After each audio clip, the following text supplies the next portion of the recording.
Hi everybody, my name is Keegan Teal and I'm a Boy Scout with Troop 29 of Barrington, Illinois. I'm currently pursuing my Eagle Scout rank, and in order to do that I need to create an Eagle Scout project. My project is designing, creating, and distributing 75 birdhouse kits throughout the Barrington area. So if you picked up this kit today, this is what the end result is going to look like. I designed this birdhouse in order for eastern bluebirds to nest here in the summer.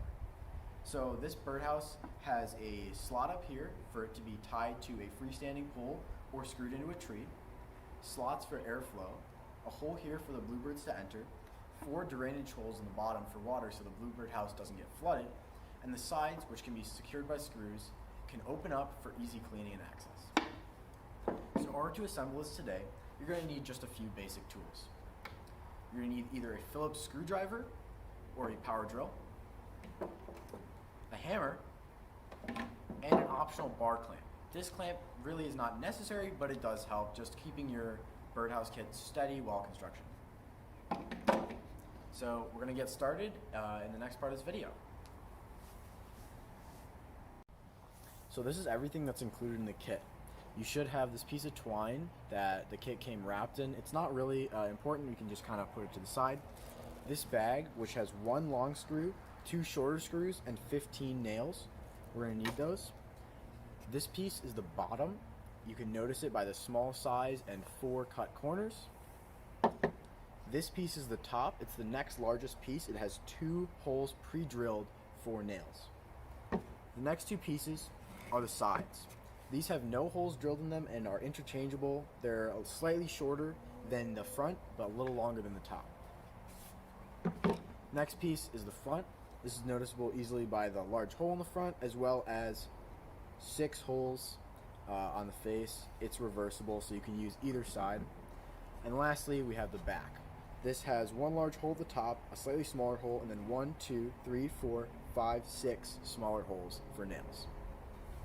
The first step is you're going to want to put the first nail through the top right hole in the front. So you know how the front is oriented with the large hole being at the top. And then these 2 nail holes on the side are going to be used to pin the side on a little axis so it can swing open. So we're going to put this first nail through almost all the way just so it's poking out. Then you're going to take one of your sides, they're interchangeable, and align it so that the bottoms are on the same plane.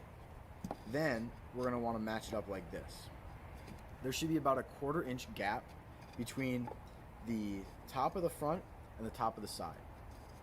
Then you're going to want to align it like this and have a helper help you hold it in place or use a clamp while you hammer it in.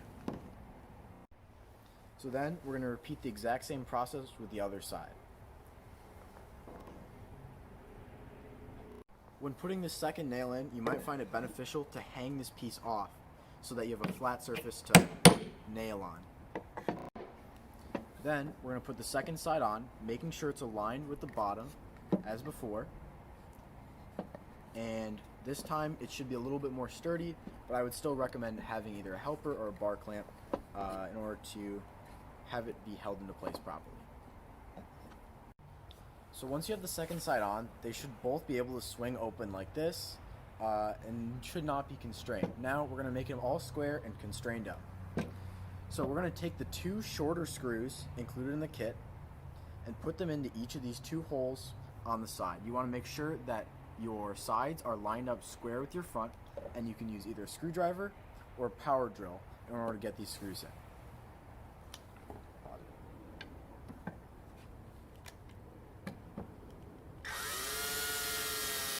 So once you've screwed both these in, you should have a nice little U shape and it'll be very sturdy. Next, we're going to install the bottom. This piece can go either way, and I'm just going to slide it in, making sure it goes right over the holes in the front.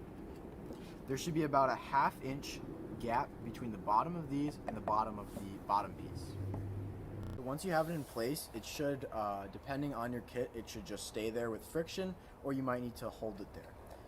Either way, you'll place it down like this, and then you can quickly hammer in these 2 nails. So after completing the front part of the birdhouse, we're going to move on to the back. So there are 1, 2, 3, 4, 5, 6 nail holes on the back that we're going to have to pre-tap our nails into.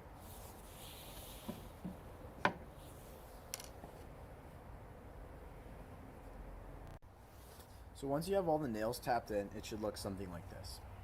Then we're going to take the front half, lay it down like this, and make sure these two nails at the bottom align with the bottom of the birdhouse. Then we're just going to slide it over, making sure that this nail here aligns with this nail in front. That will create the swinging axis. Then you're going to want to just nail in the 1, 2, 3, 4 nails to secure it to the front of the birdhouse. If after aligning one side square with the back, your other side is warped like this, you can use a clamp to keep it all together while you secure the nail. If you don't have a clamp, then a helper can hold it while you nail it in. So now that you've attached the back to the front, there should be 2 remaining nails at the very tops of the sides. These will be used to secure the top. So the top you want to place down firmly on the table and then put in the 2 nails into the pre-drilled holes ahead of time. Then you're going to put the birdhouse on a ledge so that the front and sides rest squarely, so it provides you a stable platform for hammering. Then place the top over the birdhouse, making sure that there's a gap for the sides to swing open and for airflow. You want to make sure that the holes for the top on the back align with the back of the top.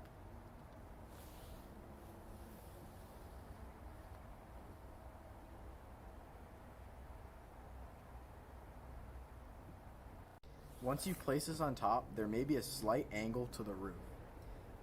You should put the back nails in first so that this maintains its shape.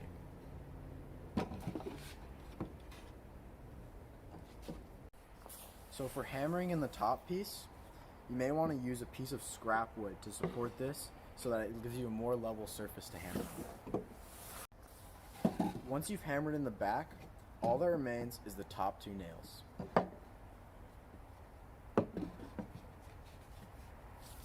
Now you've completed construction of the birdhouse. You can use the included extra long screw with this 1/8 inch hole in order to screw it into a tree, or secure it to a freestanding pole with this larger hole at the top. The instructions for where to place this will be found on the paper instructions included with the kit. If you want to make sure that the sides are working properly, you can unscrew both of these.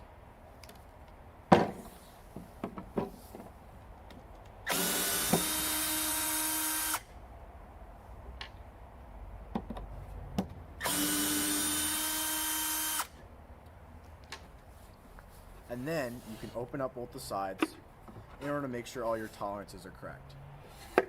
They may not open all the way depending on your kit, but they should open well enough for you to clean out the birdhouse after the occupants have left the nest. Now that I've secured these sides back on, I'll just give you a quick 360 of what the final product looks like. There may be an angle in your roof, it may be flat, it all depends on your kit, but it should look approximately like this. In the bottom, there will be multiple holes for drainage, and there may be some cracking, but that's okay.